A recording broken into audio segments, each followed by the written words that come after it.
হয়। এই দুঃখ কষ্ট বিপদ আমাদের কোমরকে সোজা করে, আমাদের পায়ের মাটিকে শক্ত করে। চিল্লায় বলেন ঠিক কিনা?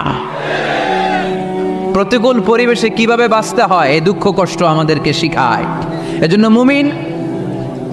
মুমিন বান্দার বৈশিষ্ট্য হচ্ছে দুঃখ কষ্ট বেদনা জ্বালা এগুলোতে সে আপসেট হয় না, সে হাল ছেড়ে দেয় না, সে ভরসা রাখে একজনের উপর। চিল্লায় বলতে হবে তিনি কে? কারণ মুমিন জানে রাত্রি যত গভীর হয় অন্ধকার তমানিসা ভেদ করে সুবহে সাদিক হয়। মুমিন জানে গর্ভবতী নারীর পেটের ব্যথা যেই দিন বাড়তে থাকে ওই দিনই নতুন মেহমান আগমনের সময় ঘনাতে থাকে। মুমিন জানে তার জীবনে দুঃখ কষ্ট বিপদ যত বাড়তে থাকে সুখের দিন কাছে আসতে থাকে। এজন্য মুমিনের হারাবার কিছু নেই। ইন্না মাআল উসরি ইউসরা, ইন্না মাআল উসরি ইউসরা। নবী হে, কষ্টের পরেই আছে আনন্দ, দুঃখের পরে